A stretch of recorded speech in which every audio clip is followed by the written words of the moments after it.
Testing, testing.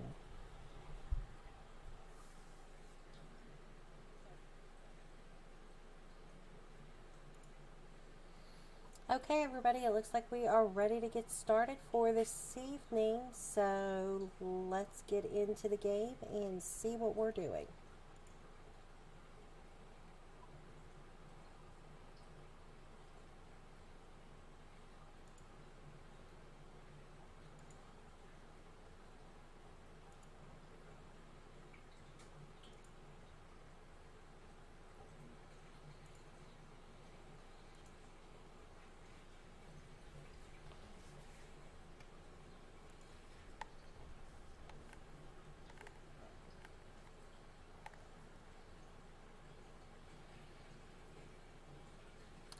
I am here in my favorite location, Somerset. This is where I do all of my crafting, my daily writs, and this is just really my home base.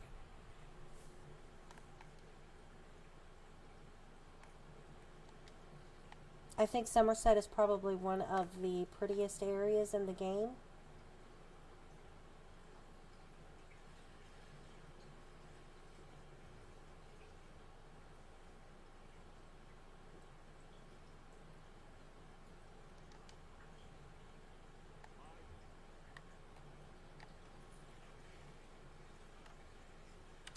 And I'm checking in with my trusty stable hand to make sure that I do my daily stable training.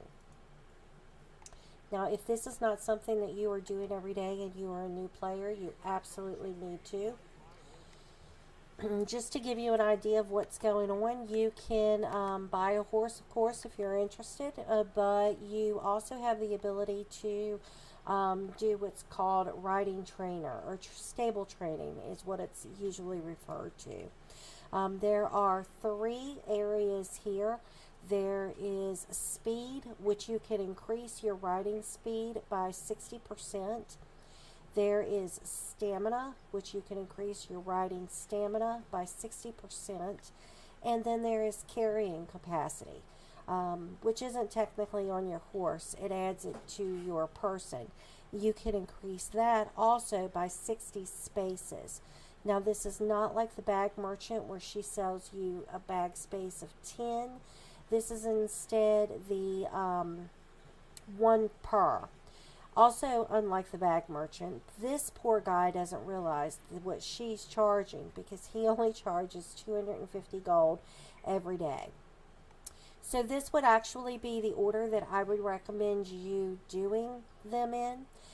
Speed, of course, because while you are mounted, you want to go as fast as you possibly can. With it being 60, then that means that is actually going to take you 2 months to accomplish that.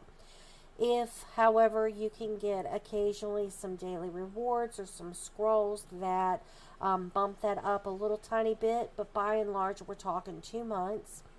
The next thing you want to use is your stamina. And so stamina is going to determine how long you can go really fast.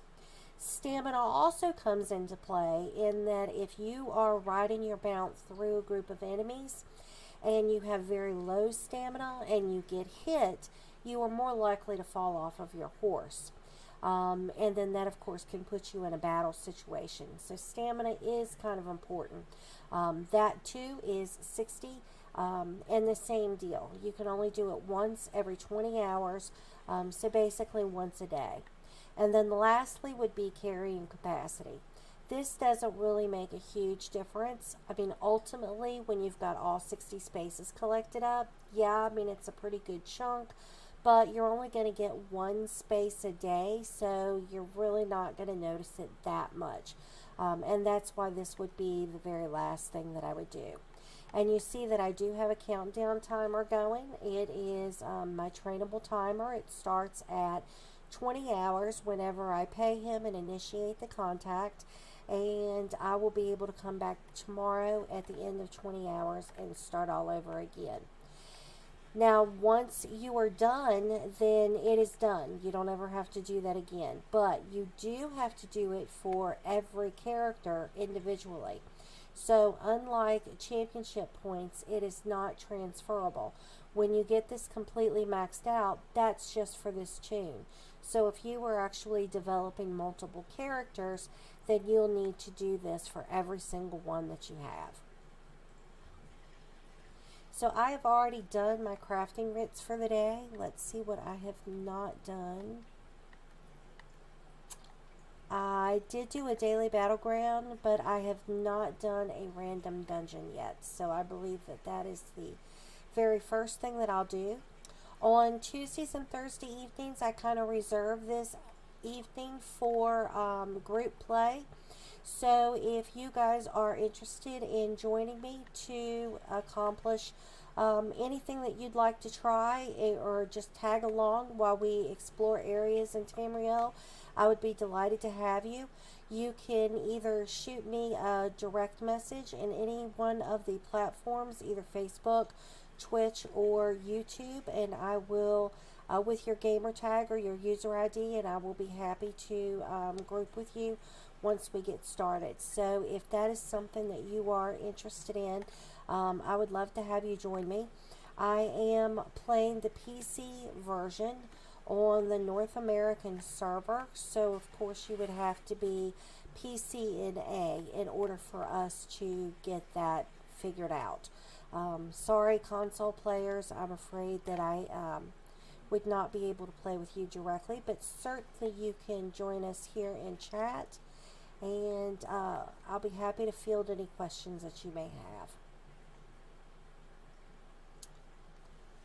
So, since I don't have a group already lined up, I'm going to look for a pug group when I queue, and if you are new to online playing like I was, I had to actually Google what a pug group was because I did not know, and a pug group is a pickup group. So it is actually just a group of random players that the computer puts together. Pug groups sometimes can be quite challenging, and then sometimes they can also be lots of fun.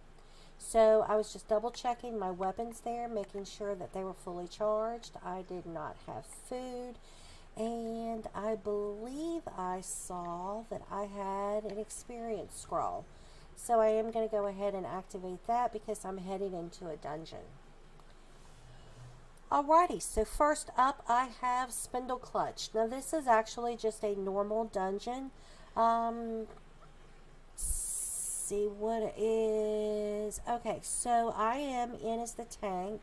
It looks like we have an 1191 player and then 2 players under 100. So I suspect that I'll be doing a little bit of DPS. It looks like my players are excited to get started, so we're going to go ahead and take off.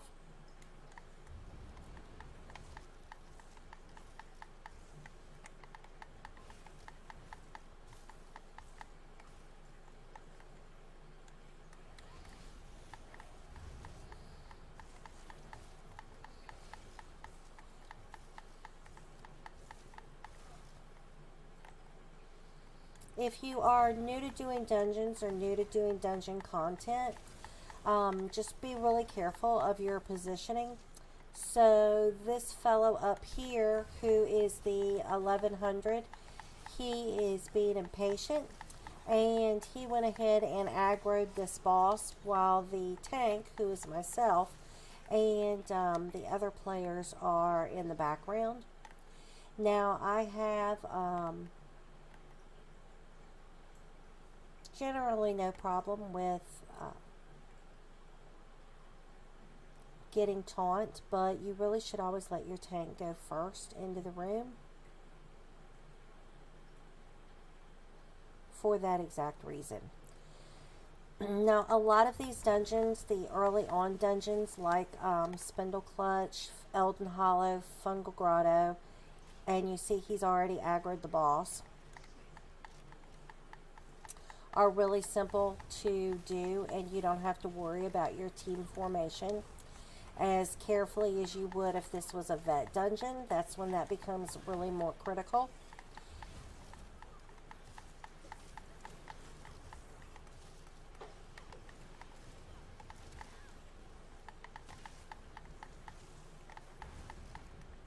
And there's quite a few of these dungeons that I've done as part of a two-man team, which is fun, but I have not done them with my companion or soloed with my companion.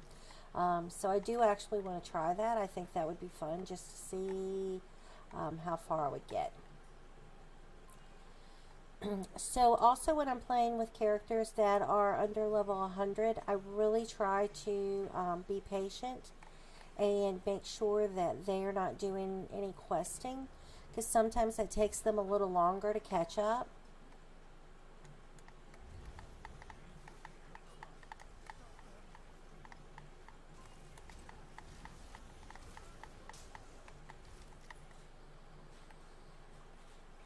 And you cannot start doing your Undaunted dailies until you are a level 45. So in the particular case of these two team members, I have a 41 and a 25. So I know that these are really new people to dungeons.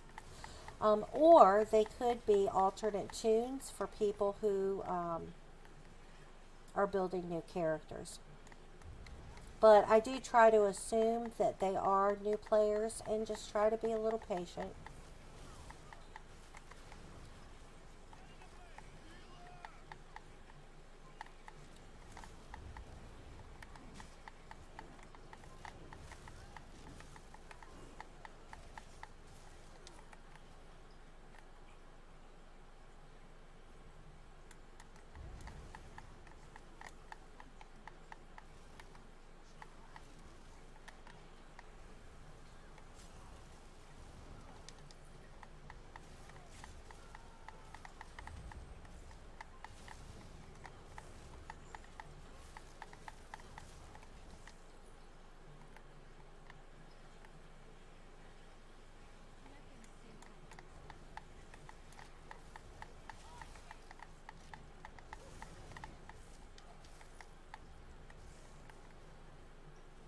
Looks like I'm going to have to talk to a merchant here pretty soon.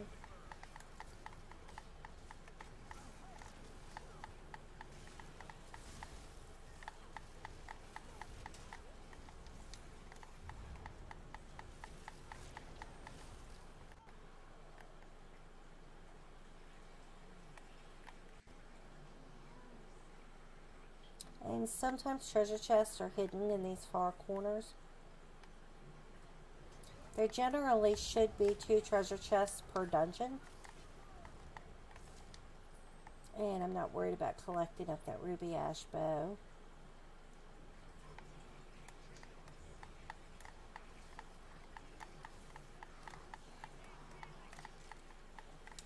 Another thing as a tank that I do try to take into consideration is, particularly if I have a low team, like for example this 25 and 41, not to overwhelm them with the amount of adds or pulls that I make. So just try to keep the fight real manageable for lower level players. I remember myself that it was pretty overwhelming to be in a dungeon and have 50 people just kind of attack you out of nowhere. So I remember very well what that feels like. And I just try to be conscientious of that and do not do that. So I am going to tell my group here, need a moment.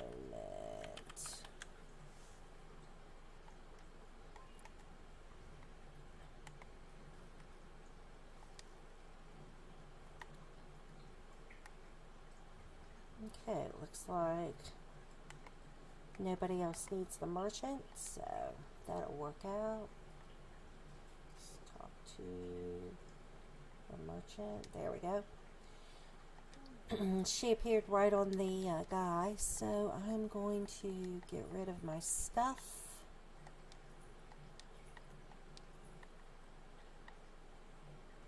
so I can pick up more stuff. That should be enough. Yay! Okay, so it looks like there is one person left here, which actually gives us the opportunity to look around a little bit. I do not recall any of the areas that we've been through having treasure chests, so I'm just going to take a look around and see if I can find them. If you remember, I did check here, but usually there are 2 per. And you do have a little bit of time after everybody leaves, but as long as you have at least one person here, then you are not booted from the dungeon, and so that you can kind of trace back through and look around and see whether or not you can locate anything. There also is usually a heavy sack or 2 in most of the dungeons, and so again, I'm just kind of taking a look around to see if there was anything that we kind of buzzed through extra quick.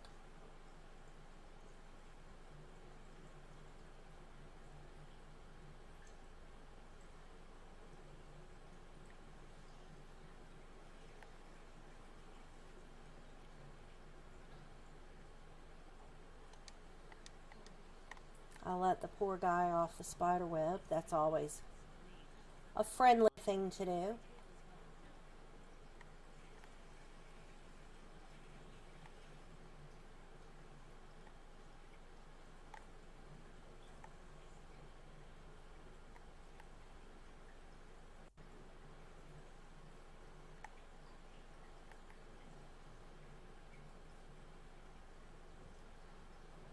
Okay, so my other person has now left the group, which means that my time will actually be ticking. I will not have a very long time at all to before I'll be ported out of here. So I'm just going to try to buzz through as quickly as I possibly can to see if I can locate anything that we would have missed on the first time through. I still have not found any treasure chests, which is a little odd because normally there are at least 2. So I'm sure I've probably just missed them.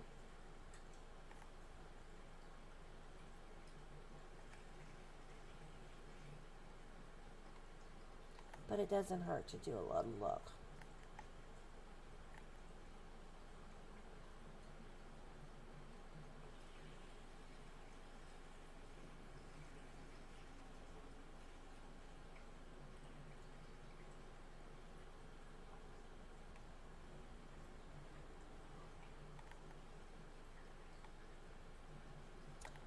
RI Broadcasting, thank you very much. I hope that some of the information that I have given you is helpful.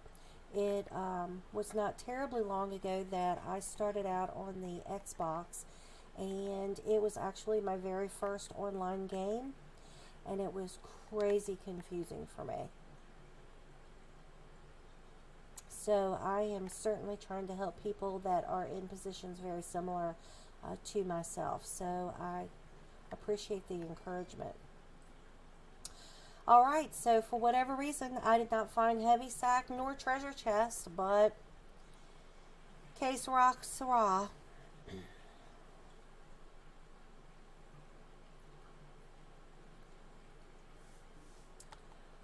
Alright, so let's take a look here, and for those of you that are on PC, if maybe things look a hair different, it's because I am using an Xbox controller.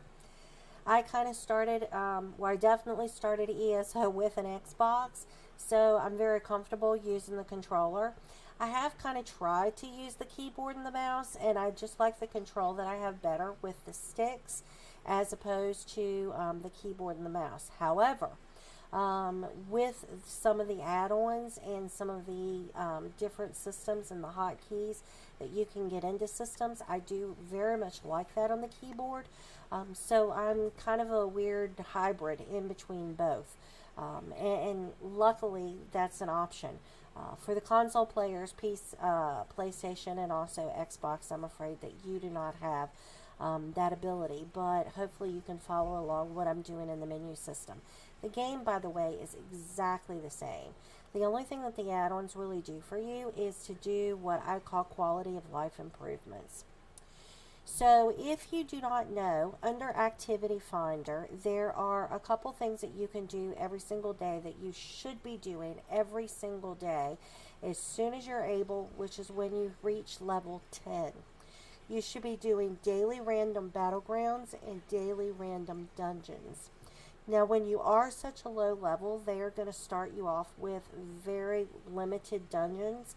So you're going to really get annoyed because you're feeling like you're running the same one time and time again. But as your level increases, you are going to be able to queue for different dungeons. And trust me when I say that it's an excellent way to learn the game. So you would go into Activity Finder and you would take a look at Battlegrounds, and it doesn't really matter whether you choose random or solo. Solo is primarily if you are a single person, and random battleground would be if you are already in a group. Either of these, though, if you are a single person, will get you into a pickup group, a pug group, and get you started. Dungeon Finder is very much the same way. You can choose specific dungeons if you are able, but if not, then you can just go into random dungeons and the computer will assign you to whichever location you need to go. Now, when you do these let me try that again in English. When you do these daily random activities, either the dungeons or the battlegrounds, you will earn rewards and you will also earn experience points. Now, the battleground rewards that you earn are only going to be if you finish first or second. And that's really going to depend on your team. But you do get a little something even if you finish last in the mail. It's just not as nice as a prize if you would finish first or second. However, your daily random dungeons, you definitely get your goodies just for completing that dungeon. And that is absolutely something that you'll want to do every single day. The first time that you go into a dungeon, you also have a quest and you'll get a skill point. So that should really be something that you would want to do as well. So when you finish either of those activities, you actually get a mail, which comes here under social. And you see that I have gotten premium undaunted exploration supplies for doing the random dungeon. And so I have 5 attachments, which includes some soul gems. It looks like I've got a ring of some sort, a couple crystals, and then certainly your transmutation crystals. And so I'm just going to get rid of that. And then let's go back to my pockets and see what goodies I got. So I would have received my transmutation crystals. Okay, so Transmutation Geodes, that's probably something that we'll talk about. I'll make a plan to talk about that on Monday. I stream on Monday and Wednesday mornings from 9 a.m. to 11 a.m. Eastern Standard Time. And those are kind of my training, teaching times where I kind of pick a subject that I've been getting questions about or that I'm reviewing with my ESO clients to kind of explain that. And so ESO clients, what did I say? I do offer personal coaching if you would like one-on-one coaching, and I do have a few clients that I work with. And so this is kind of also what gives me the idea to really start this stream. So Transmutation Geodes are things that you get whenever you do your daily dungeons and your daily battlegrounds. Your first daily dungeon that you do, your random daily dungeon, you get a total of 10 crystals. And that would also be true for your daily battlegrounds. If you do subsequent randoms, which you certainly can, you will get a lesser amount. It's usually between 1 and 4. And they will come in geodes. So whenever you get a geode, it is a currency container. It says to you right there. But what actually happens is that that takes up a space in your inventory. So if you're being fleeced by the bag merchant, and trust me, I've been there, done that a few times, then you know that inventory space is absolutely at a premium. So you do want to open these. One of my coaching clients actually destroyed a whole pile of these, and you don't have to. You are now allowed to maintain 1,000, I believe it is. And if you have ESO Plus, it may let you keep a few more. But you absolutely want to keep these because you are going to need these later in the game. Right now, you probably don't have much of a use for them if you just started. But trust me, you are going to want to hang on to these. So I received this probably earlier today when I did a Battleground. So this was actually just one transmutation crystal. So I opened it. It's now out of my inventory and it's in my currency. And I'll show you that in a moment. And so this is the one that I would have just received from doing my random dungeon. And you see it has 10 crystals. So I'm going to go ahead and open it. And it is out of my inventory. So therefore it is no longer taking up a space. Now, Battlemaster Riven's reward box, I also got this today from doing my daily random Battleground, and it looks like I got a few more Transmutation Crystals in that. So, let me show you about Battlemaster Riven. So, since I'm a huge fan of Alinor and just the proximity that everything is in, this is where I'm located in Somerset, and just right outside the crafting hall, which is right here, which is right below the Alinor Way Shrine in Somerset, is this little area here, and this is the Battleground Gladiator quarters is what it's called on the map. And this is just right below the crafting center. And Battlemaster Riven will give you quests so that you can do things and accomplish things. Curiosity, thank you. Yeah, no, it is a fantastic game, and hopefully it is a help. I know that when I first started playing, everything was like crazy confusing, and I had to learn this the hard way. So I've spent lots of time talking to players, helping them get started, and hopefully this will give you some interest in the game. So, all right, thank you for letting me know. So, okay, we talked about level 10 and doing your Battlegrounds and your random daily dungeons. You absolutely want to do that. But you also want to come here and talk to Battlemaster Riven. And he will tell you a little bit about the Battleground games. And he'll also give you quests. And so you want to do those. If you're going to be participating in those Battleground games, you need to be sure to have these quests. It's like extra goodies. So you want to make sure that you can get in on that. There's no harm in getting extra things for something you're going to do anyway. So let me take a look at my quest log and see what I'm supposed to be doing for him. So it'll appear here under Battleground, and it says in order for me to get my next prize from him, I need to be on the winning team of 3 Battleground matches. And right now I've completed 1 out of 3, so the things actually start really easy, like it's just participate in one, earn X number of points, maybe make a kill, and they get more complicated as they go up. But again, if you're going to be doing daily Battlegrounds anyway, you might as well go ahead and do this.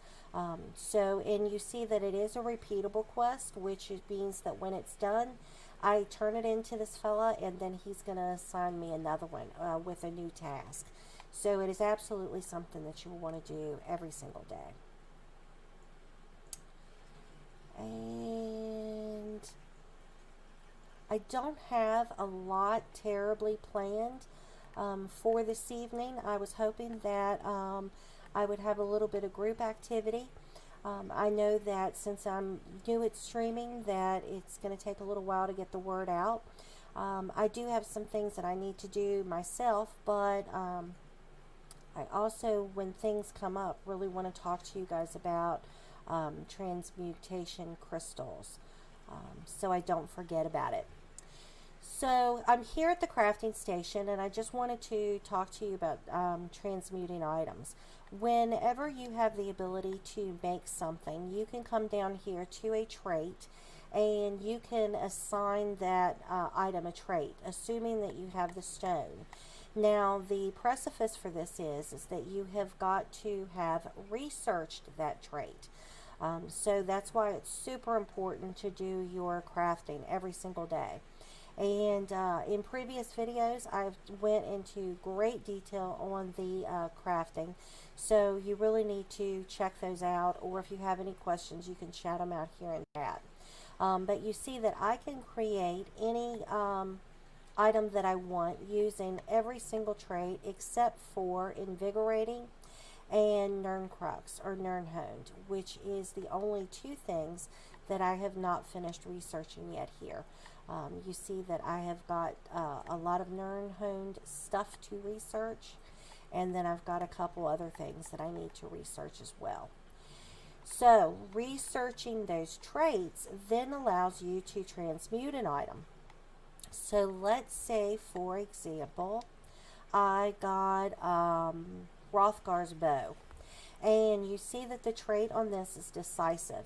And what this does is it gives me an extra little boost that when I gain ultimate, I have a 46.6 chance of gaining additional ultimate, which is not a bad trait. But let's say I wanted to change it to something else. So the likelihood of me going out and farming or trying to earn this piece of equipment again with a trait that I want would be pretty slim. But if I can go transmute it, which means I can change it. I need to get to a woodworking station. So long as I have Transmutation Crystals. So let me take a look here. So I've got Hrothgar's bow, and again, it's decisive, but I am got the ability to improve it and also transmute it. So to transmute it, it costs 50 crystals. To change it to a trait that you already have, and it may actually be cheaper for you to go in and build it from scratch. Whenever you go into, let me check this out first, because I believe that said, yep, it said not collected. So I've also talked a little bit about the set collections in the sticker book, as it's commonly called. Whenever you get a piece of equipment, if you have not had that piece of equipment before, it will tell you that it is not collected. And you only need to do this once, but you need to bind it. And so I'm going to do that. I don't have to actually equip it, I just need to bind it. And it asks me again to make sure, and the reason that it wants you to double click it is that it wants to make sure that you want to bind it to your account, because this means that you cannot sell it to somebody else. Is this a game available on Xbox? It absolutely is. Xbox, PC, and PlayStation. So I do want to bind it simply because I have not collected it. And now you'll see that it is bound and that I've collected it. And you'll notice that there was a little menu there that says my set collection has been updated. So I'm going to go here to Collections and Sets and see if I can find that. It would be under Notifications. Nope.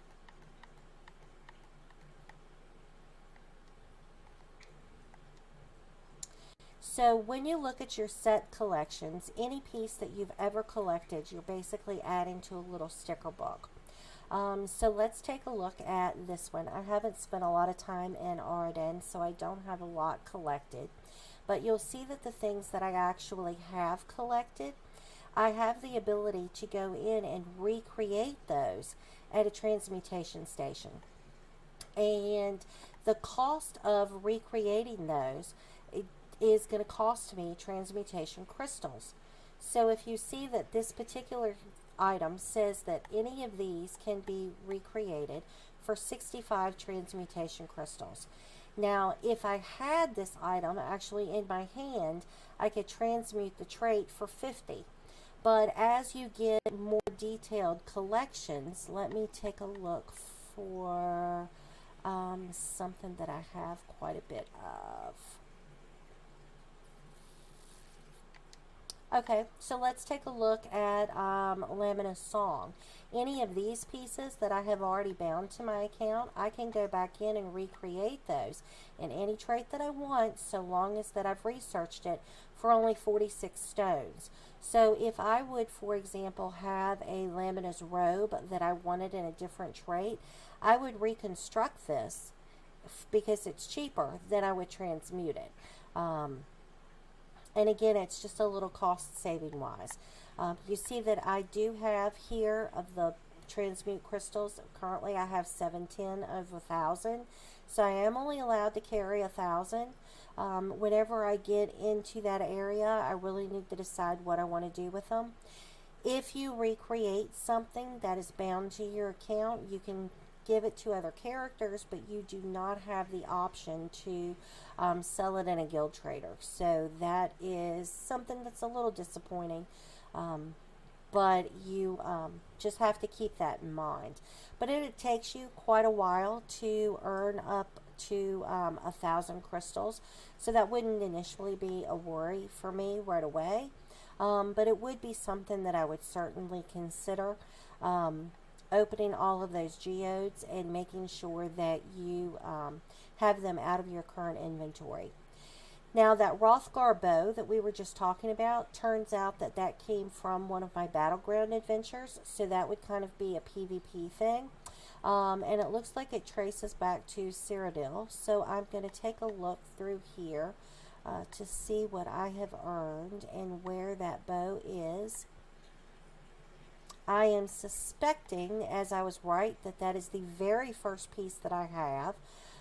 So if I wanted to recreate this bow, it would cost me 75 crystals to recreate it, simply because I don't have any of the other set pieces collected. But that cost will reduce, like for example the Indomitable Fury, that actually is down to 70 because I have a couple pieces. So that's just a brief overview of transmuting. I will definitely put it on my list and we will deep dive into that on Monday. So if you guys are interested in learning about that, certainly make sure that you follow my page or like or subscribe, whether you're on YouTube or Facebook or Twitch, so that you'll be notified whenever I go live. And we'll deep dive into transmutation and getting crystals and that sort of thing a little more on Monday. So I'm doing my little Somerset run here.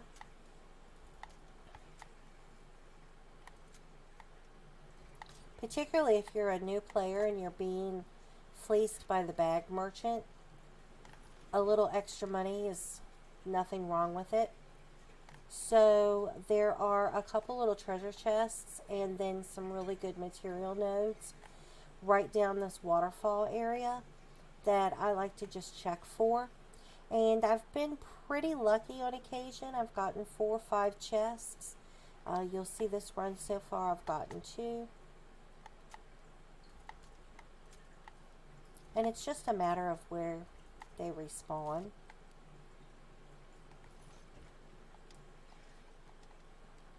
And speaking of respawning, let's chat for a minute about treasure chest etiquette. If you are collecting items out of a treasure chest, please make sure that you take everything. If you leave something, even if it's just a lockpick, the chest will not respawn full. That lockpick sits there until somebody picks it out. So just make sure you pull everything out. Lockpicks can be destroyed if you're not interested in keeping them in your inventory. It's not that big of a deal. But it really stinks to run up on a treasure chest and be all excited just to find out that somebody's already cleaned the good stuff out of it and left you with a lockpick. So that's just a little bit of etiquette that I thought I would pass along.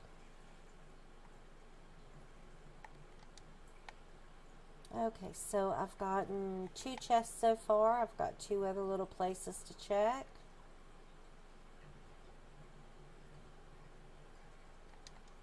Getting some goodies along the way. This would be my 3rd chest.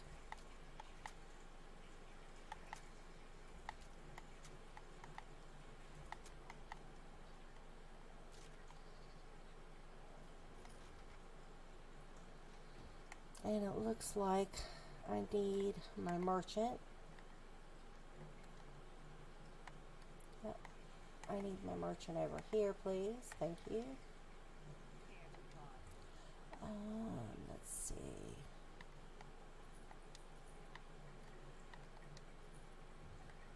Alright, now I can pick up some more goodies.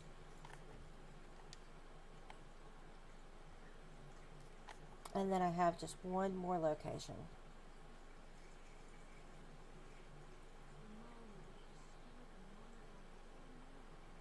Tired of shooters. Yeah, I am horrible at shooters. My aim is atrocious.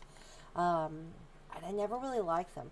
To tell you the truth, I get motion sick really easy, and if I can't play in third person like this, where I'm behind the character, then I am wheezy and not feeling good. So I don't really like shooters that much for that reason. Okay, so I am here in the Battleground area, kind of at the way that I finished my little Somerset run, and I'm going to talk to my guy and look and see what I can get rid of, because I've got pretty full pockets. So let's see. Okay, so this Rothgar's bow that I bound to myself earlier so that I could add it to my set collection, since it is bound to me, I can't sell it to a guild trader or give it to another player. I can use it on some of my other tunes if I wanted to, but since it's in my set collection and I have the ability to recreate it if I really wanted to, and I don't have a use for it, I'm going to go ahead and sell it to the merchant. Now I could actually deconstruct this, which would be fine. For the materials, I typically only deconstruct blue and purple items for materials, but you know, they're giving me 80 bucks, so I'm going to go ahead and take the 80. Same thing, a couple things that I got earlier. Laminous jerkin, it was bound to me, so I'm going to go ahead and get rid of it. Vanessa's robe, that is something that's blue for 60. I may want to put this in a guild trader, but I only have one trading guild right now that I have active. So since you only have 30 spaces with a guild trader, I kind of keep that for purple items. So I'm going to go ahead and sell this as well. Now, some of these recipes that are already known to me, I am going to deposit them in my guild bank for other players to use. And I'm certainly selling whites and greens. And some of these other blue things that are tradable, I am pretty sure that they will end up being bound to me once the time has expired for the dungeons, and then I will go ahead and sell those as well. Whenever you run a dungeon with someone, you have, I think it's an hour and a half, maybe 2 hours to trade with them if you want to.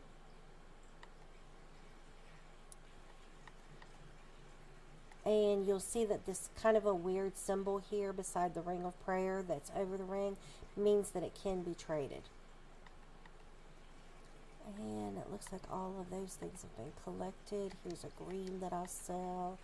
I don't need 2 stacks of soul gems, so I'm going to go ahead and get rid of those. And even though some of these treasure chests on Somerset, you're actually getting kind of low value things, like the Rubidoux leather belt of Magicka is only worth 30, except it is materials, and hey, it's 30. Lots of 30s add up to a lot. And sturdy, I'm sure that I would have that. Looks like I've got a lot of intricate things that I need to deconstruct, and I need to head up to my guild trader, so I am heading in that direction.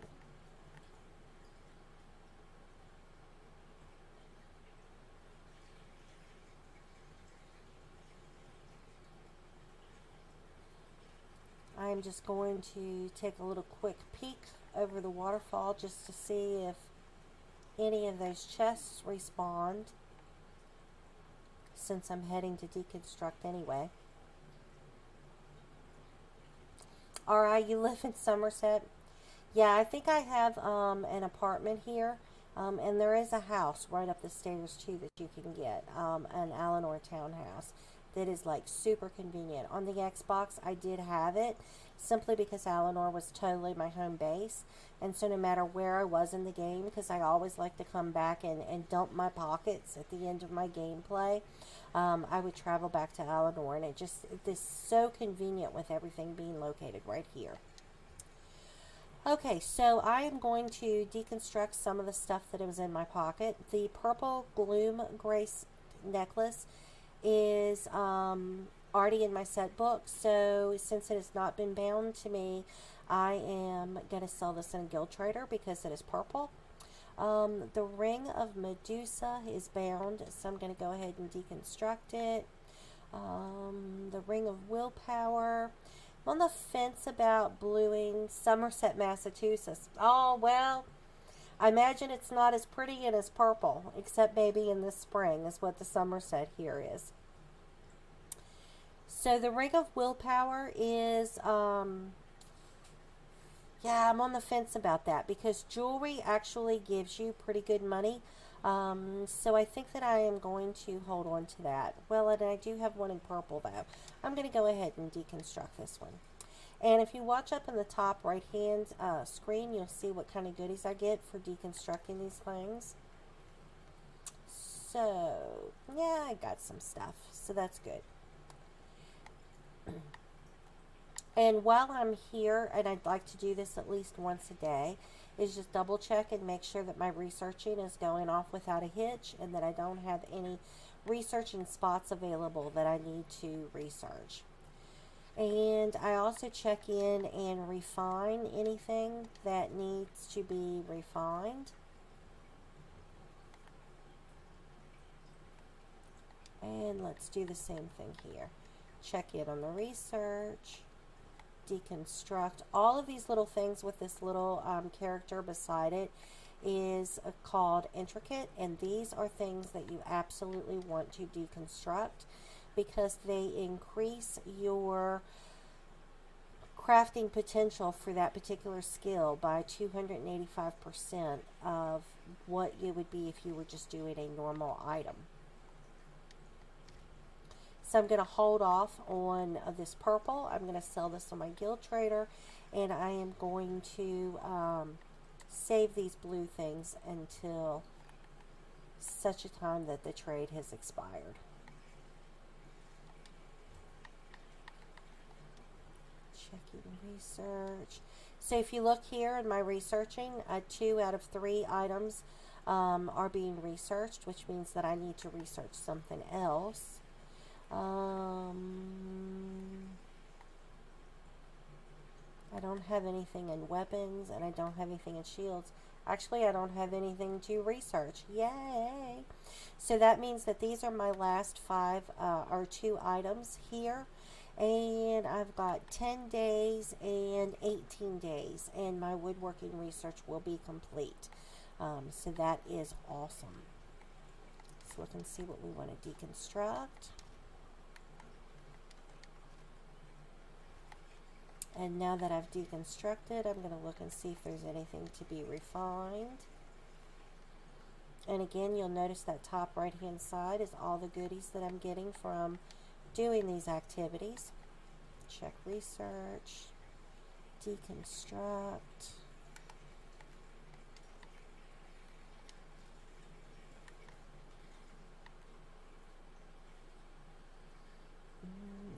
And this is blue, so I believe I'm going to deconstruct that. Alright, and those other things are tradable. So now that I've done that and emptied my pockets pretty well, I'm going to also take a look at recipes and stuff that I have collected up. And you can sell these to the merchant. I think she gives you like $9 each. You could put them in the guild trader, but again, you're only allowed to have 30 spaces. Typically, recipes bring about $25 to $100 in guild traders. But my particular guild allows guild members to withdraw from the bank if they need it. and they depend on other players to make deposits for items that would be of use. So if someone in my guild can use those recipes, I would just as soon do that. So the way that you would access your guild's bank, if you have access to it, and almost always you should have access to depositing, is you must go to an actual bank.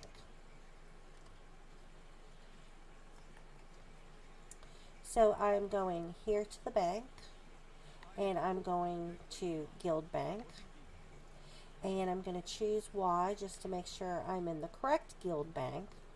And I'm going to bump over for deposit, and I'm going to deposit these blueprints and recipes for items that I have already learned that I no longer need. And you see this actually freed up a lot of space. I do have some companion stuff that I would probably deposit as well, but I just want to check my companion gear before I do that. Is there anything else?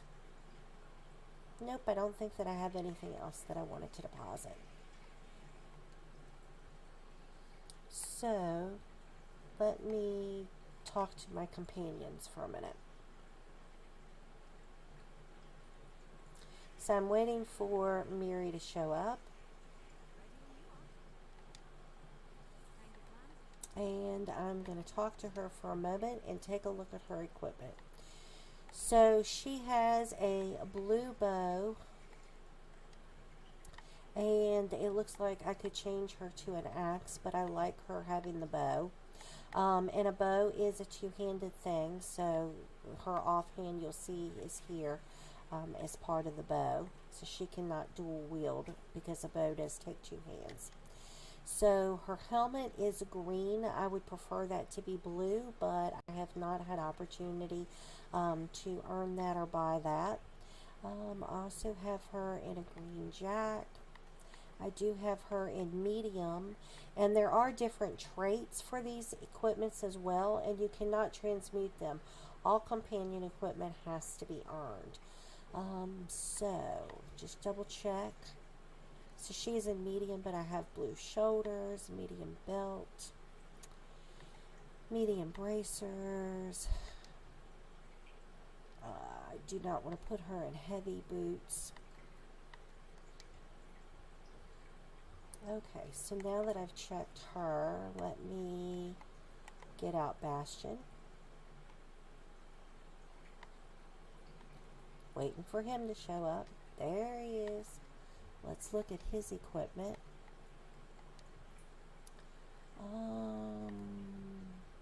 Okay, what is he wearing? He too is wearing medium. I'm not so sure, since I have him as a melee, a two-handed, that I think I really want him in heavy. So even though I would be losing a little bit of the quality to put him down in green, throwing him back in heavy would increase his armor rating. So I believe I'm going to do that. Let's take a look. I have him in medium. I have him in a heavy girdle. Heavy arm cops. Oops. Nope, that's a medium. The helm. And what do I have for? I have him with a melee battle axe, as opposed to the companion's battle axe, single-handed axe. So, since I have taken a look at my companion equipment, I am going to just go ahead and deposit in the axe that I'm not going to use. And I think I ended up using the other piece, yeah. Just so that's available for other guild mates. Now, I am going to take a look because I'm also eligible to withdraw items just to see whether or not there's anything I want. I do not want the axe because that's single-handed. Taking a look at the equipment here. Okay, so here is a recipe that I can take that is not known to me, so I'm going to go ahead and withdraw that.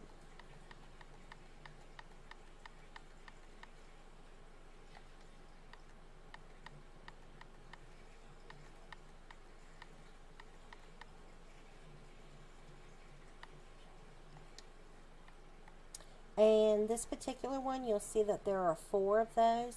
Lots of times what happens in guild banks is when multiple people put in the same exact thing, it will automatically group them, which is fine because it saves space.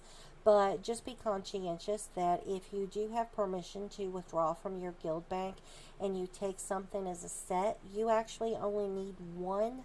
So please be sure to put the others back. This particular recipe is, or this diagram is 4. So when I use the 1, there will be 3 left, and I just want to make sure that I stick that back in.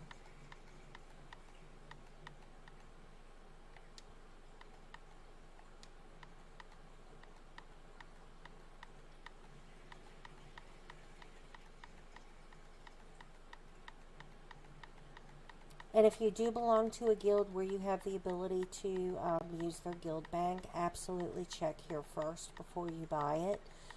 Because chances are that whatever you are making, somebody else has already gotten and has a couple spares. It always seems to me that whenever I am in need of a recipe and can't find it and I have to go purchase it and pay like 200-300 gold for it, I get it like the next day in my crafting writs. Don't know why that happens. Just dumb luck, I guess. Okay, so I've got the dagger here. I was actually looking at companion gear, if you remember. I wanted to just really see the heavy. I don't see got gauntlets that are heavy. I may go ahead and take them. Not completely sure that I'm going to use them, but let's see. This is also a heavy helmet.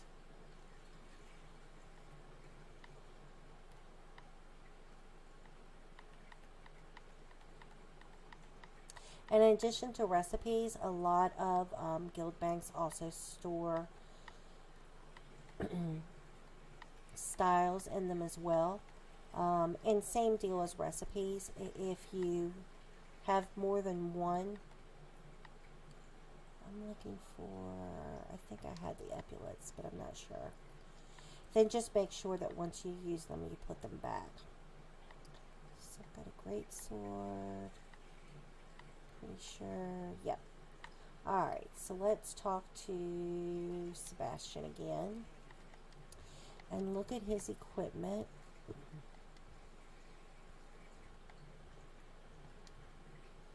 And I now have heavy gauntlets, so I kind of want to make him similar to a tank so that he'll stay alive a little longer. So I'm going to go ahead and put him in heavy armor.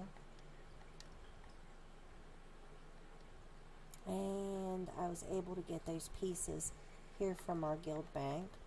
So I'm going to go through my inventory and just look for, you'll see that this particular crafting motif, although I don't have it, the bank actually had 12 of those. Alright, I absolutely thank you, Will. I appreciate you sending me that information. And have a great evening. So I'm going to use the 1 and then learn it for myself, and that of course leaves me 11 extra, so I want to make sure that I stick those back in the guild bank. And then here was that other one that there were 4 of, so I want to make sure that I stick those back.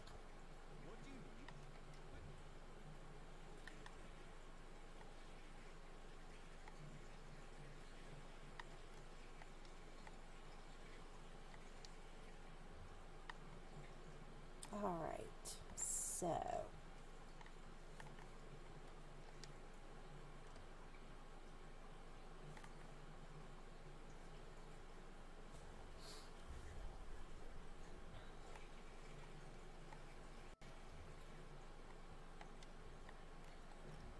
lots of notifications on the things that I learned.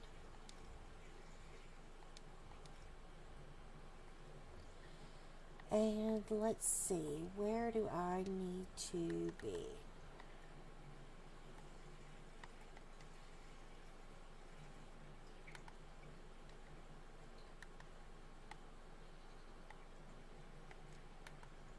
Nope. Possibly East March? Maybe. It looks like I've got 2 more delves in East March to do, so I'm just going to go ahead and do those. The way that I access this information, and I do not know how to actually do that on PC, but I do know how to do it since I started with the Xbox. So I'm just pulling up my menu, my map menu actually, and clicking, in this case, Y for options. And then I use my bumper over to choose my location. And I'm looking at East March, and I have to click A to select it. Then I'm bumpering back to see what the map completion is for there. Now, if you remember me saying in other feeds, or if you're just joining me, I actually did all of the questing, the zone questing on my Xbox character, and it took me a little over a year to do that, and so I'm not real anxious to jump back in and do it some more. Although I do know that questing does allow me opportunities to get skill points with every main quest that I do. I'm just being really contrary about whether or not I want to do it. So instead, I am doing delves, which in every delve, the first time, or every delve, there is a sky shard, and also there are overland sky shards, which are just kind of sky shards that are out in the open, that are in every area. Now, even though it takes 3 of those sky shards to make 1 skill point, you can usually go through them pretty fast. So what I do is I just kind of pick an area and I kind of laser focus on one particular thing. So for East March, for example, I have not yet found all of the way shrines there, but I've done 4 of the 6 delves. So those would just kind of be things that I would knock off my list. Now, way shrines, I do not have an opportunity to earn skill points, so that's kind of a little further down on my list. But delves, I always have an opportunity to earn a sky shard the first time that I do it, or any time that I do it until I've collected it out. So I know that there are 2 locations that I've not yet gotten sky shards. So this is where I'm going to be headed this evening.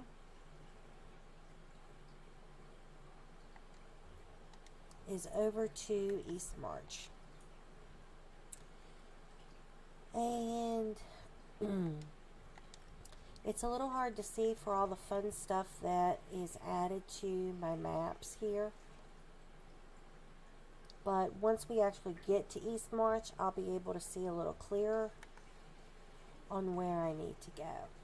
So I've got a sky shard on my map here that's inside a trial. That is not going to be accessible to me. There is a sky shard nestled behind the royal tomb, which is kind of out in the open. This is near 2 way shrines that I have not yet collected. So that might be something I want to do. Here is another one here near the barrow. So that would be an easy 3 that I could pick up. And then down here is going to be the delve, and it looks like there are 2 sky shards near that vicinity. Now, luckily, I have found this way shrine, so what I'm going to do is just go directly to that one and work my way up towards those other items. Now, unfortunately, if you are not a computer player, you do not have these things on your map. And I do apologize, but there is an excellent app called the ESO app that you can use, even the free version. It is available for both Android and iPhone, and I absolutely lived off of that map. It shows you sky shard locations, lore book locations, certainly delve locations. It also has maps of delves and dungeons, and it is extremely, extremely useful.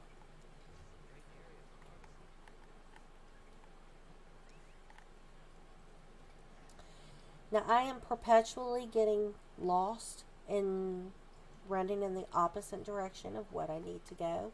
So, usually when I immediately get off the way shrine, I go ahead and click and put a marker so that it appears on my compass and I know which way I'm going. And that actually looked like a treasure chest over there, but okay. So now that I've collected that one up, I want to head for this one and then this delve. So I know I'm going to need to cross the water back.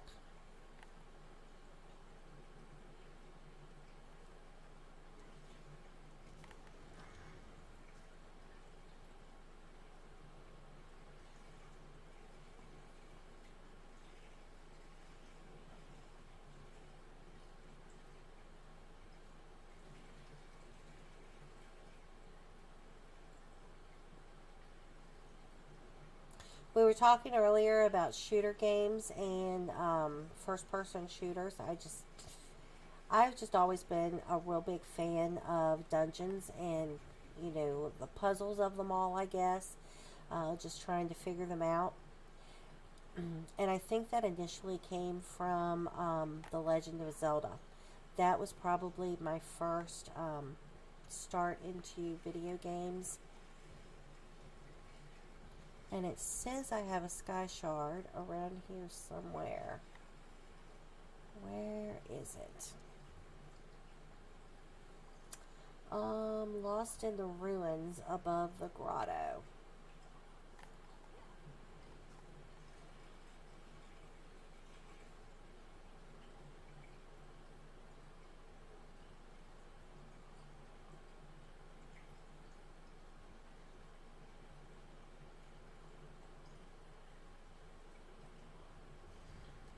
Yay!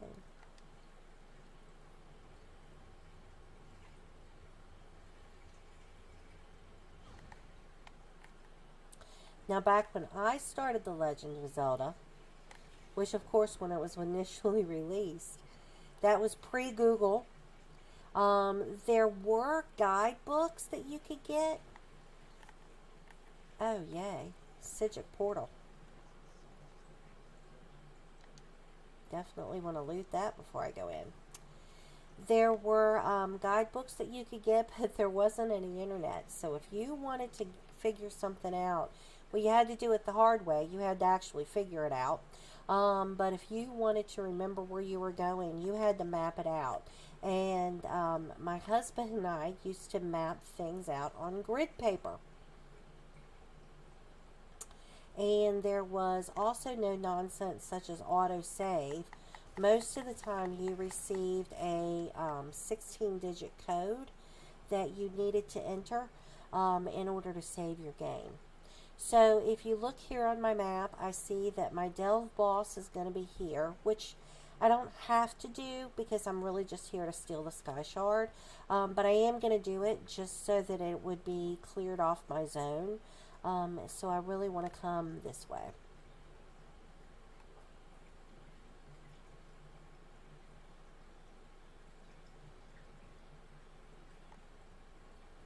And here is my sky shard.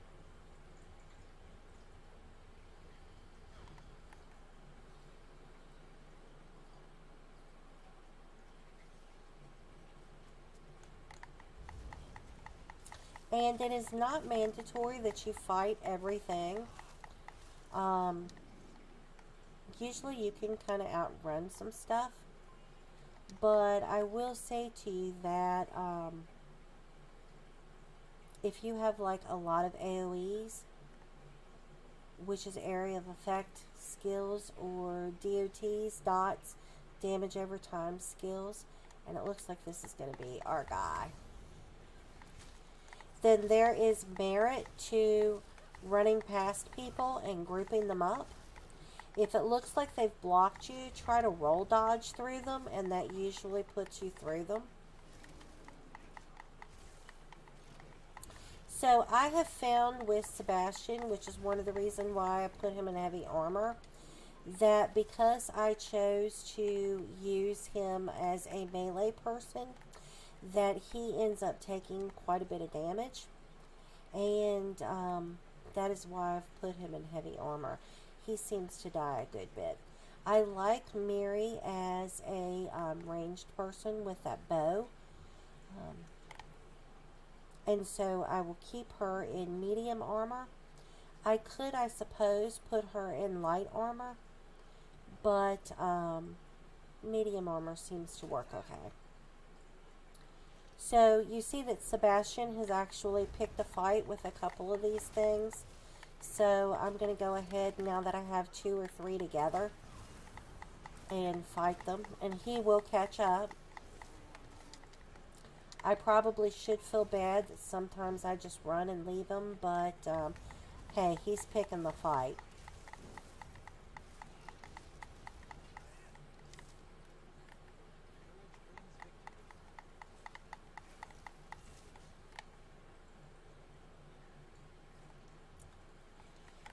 But you'll notice that he's actually not at all bashful about picking fights.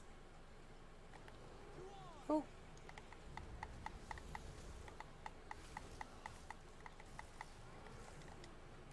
Mr. Bear, if you'd continued sleeping, I wouldn't have bothered you. I was just looking for a treasure chest. And I believe this is the direction I want to head.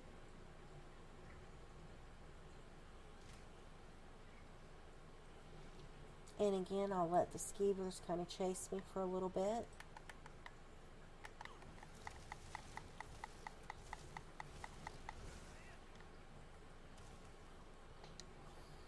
Okay, so that's a delve done, and we picked up a couple sky shards. That means I already have an extra skill point. Yay!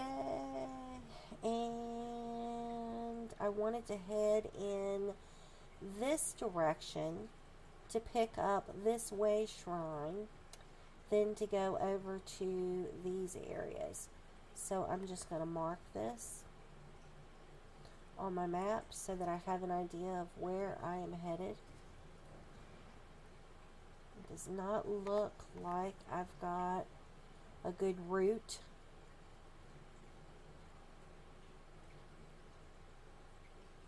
To go in that direction. I've found a lot of times that however I want to go, I have to take the long way around.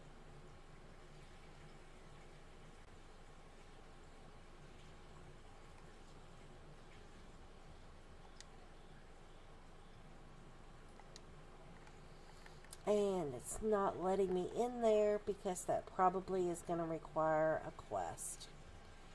So, having said that, I am now going to reposition myself towards this sky shard and head in that direction.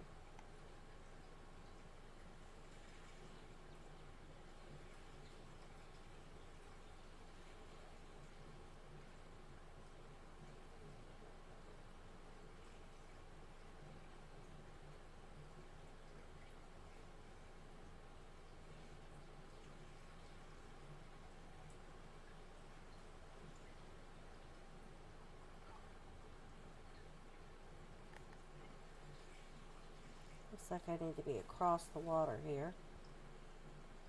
Or actually, maybe not. It looks like the way shrine would have been right up there, but my sky shard is across the water, so let me head back just to get that way shrine.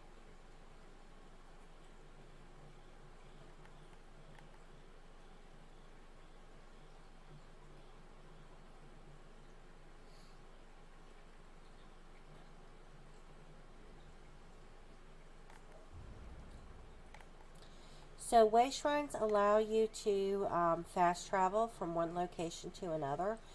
So they're absolutely worth getting, and they're usually one of the first things that I do in a zone. You see this guy has a quest for me, but it is not one of the main quests, so I am not going to help him out at this point.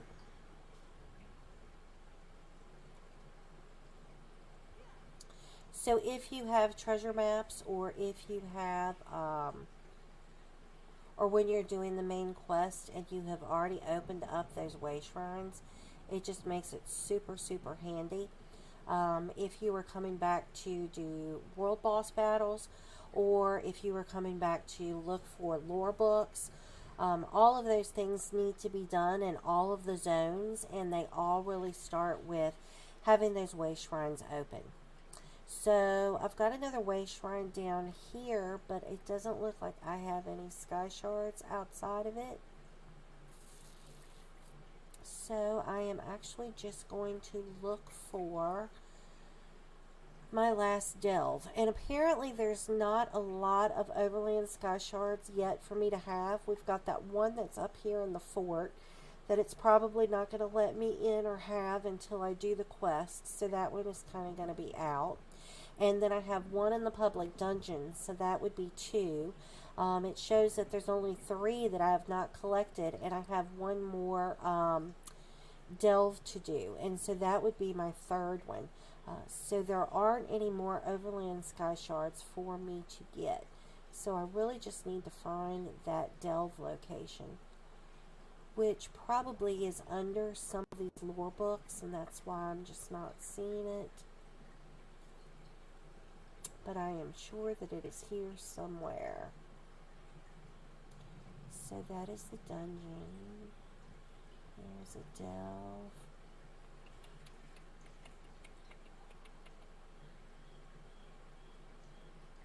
Anything over there? Nope.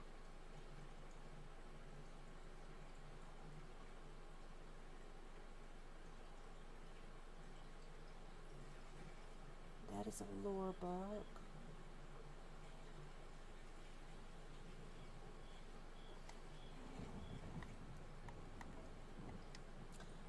Ice Hammer's Vault Explorer. That's the one that I'm missing.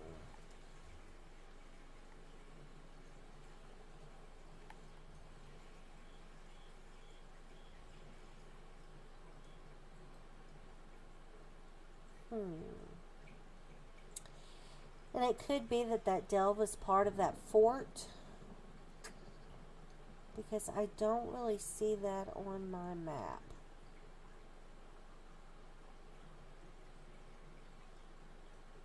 Alright, well, that being the case, let's see, where else can I go?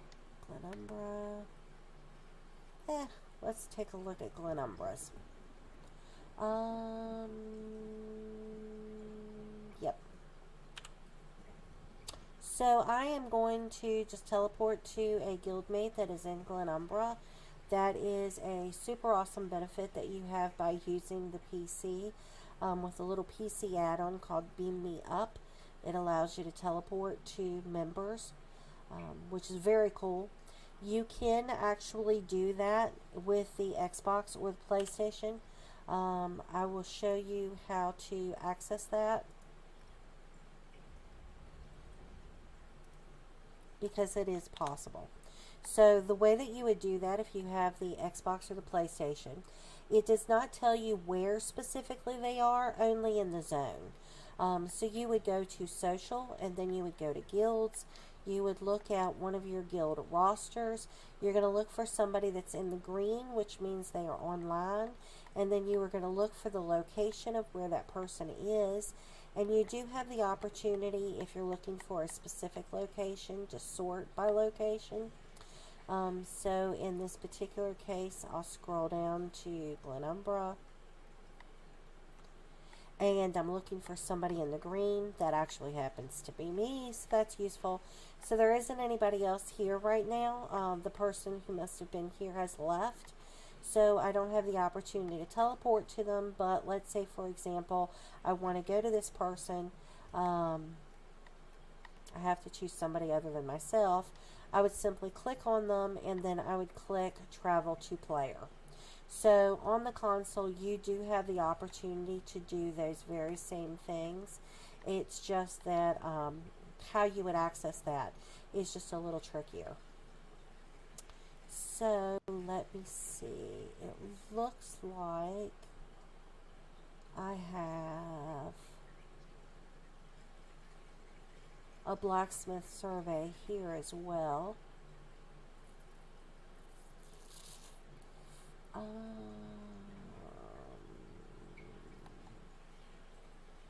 here's a sky shard.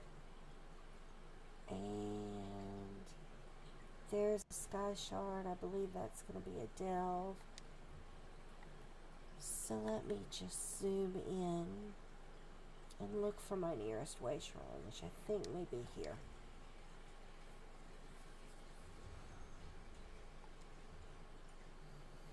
Okay, so now I can see a little better. I've got a blacksmithing survey.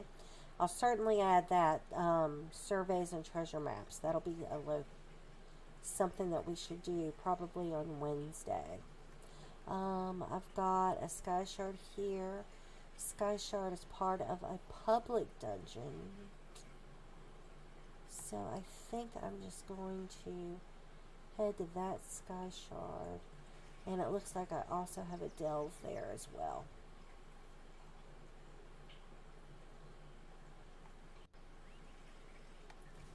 Oops. I know what I wanted to look. Is it closer for me? Yep. I'm going to travel this way, shrine.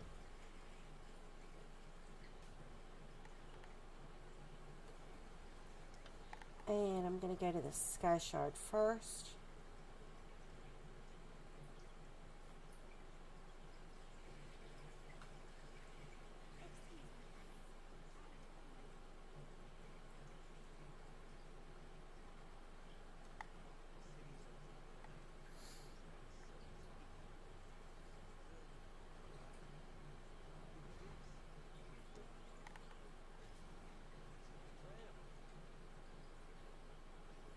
And back to this delve.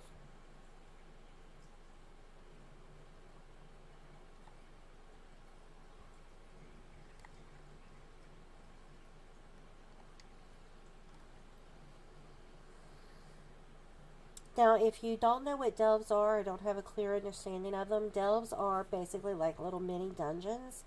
And they are done in such a way that you can really do most delves by yourself. There are group delves in Craglorn that are typically set up for small groups. Although it's not a requirement, you can do those delves by yourself. However, they are significantly tougher. So as I'm looking at my map here of my delve, which again, you also have this on the ESO app, it will show you the location of the sky shard, the delve boss, and then this also shows me that there is a quest and even a Mundus stone here in this delve. So I am going to make sure I try to hit those places. And that is going to require me to go straight forward, it looks like.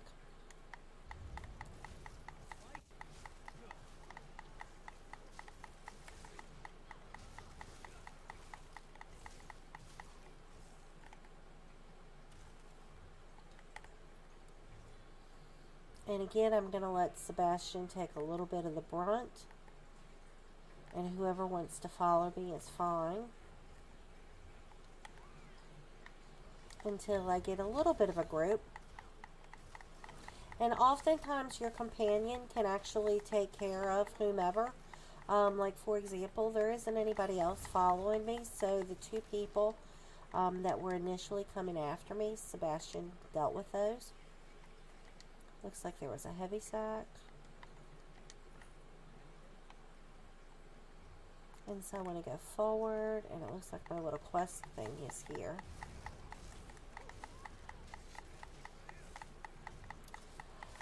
Oftentimes when you get to a delve, there will either be on the inside of the delve or in the vicinity outside. There will be a quest that you could pick up that is good for that delve. And that is certainly worth its while in doing. Because if you're going to be doing the delve anyway, you might as well get paid a little extra money for it.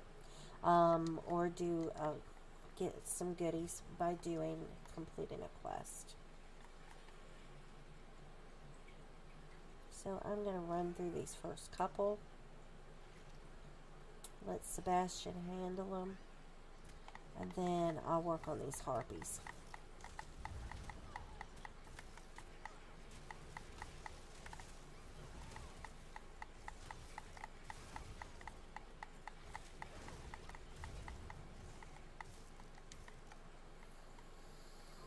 And Sebastian was able to catch up.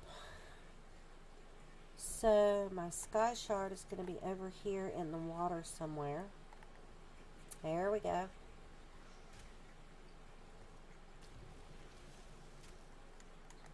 And I have to deal with these harpies first.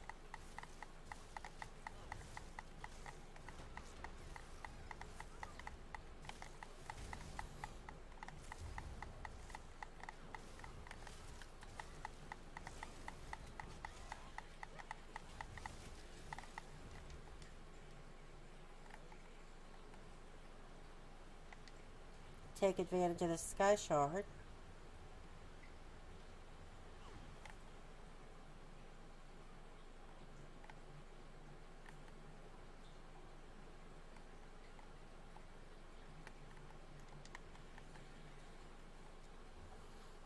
Okay.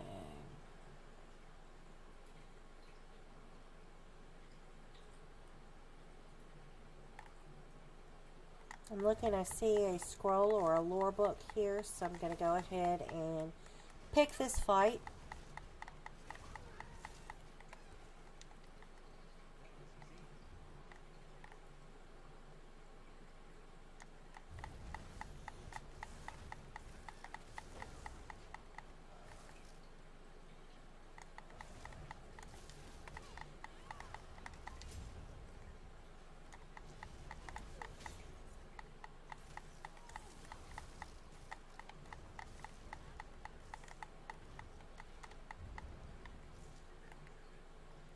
Ooh.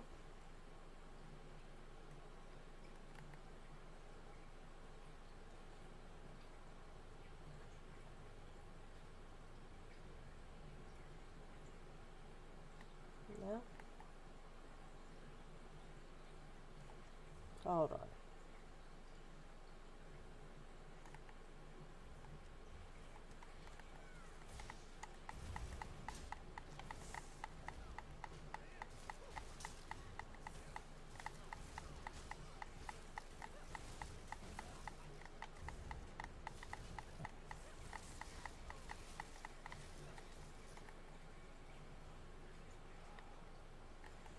Okay, so it says that I'm done.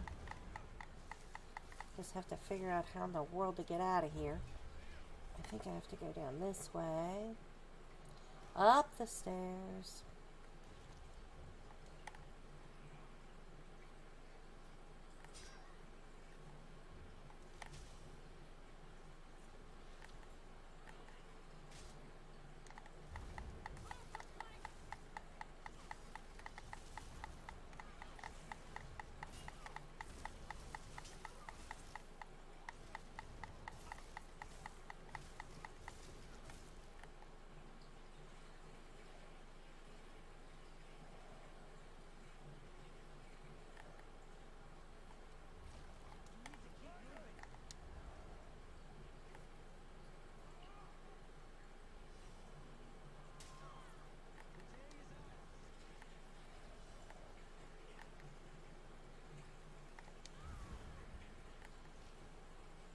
And now that I've gotten to the door,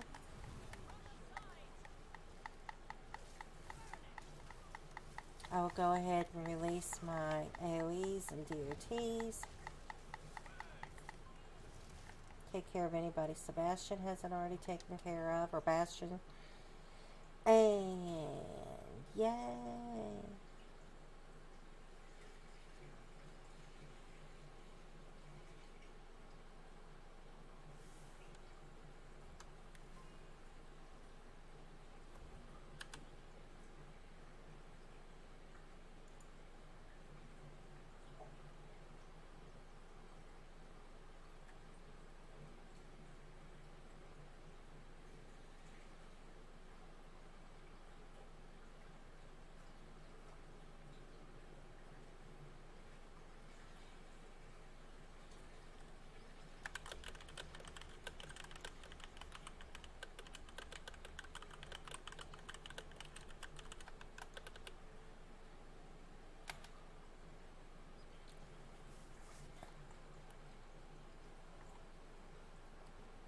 Okay, so if we take a look at our map, we will see that that delve is now complete.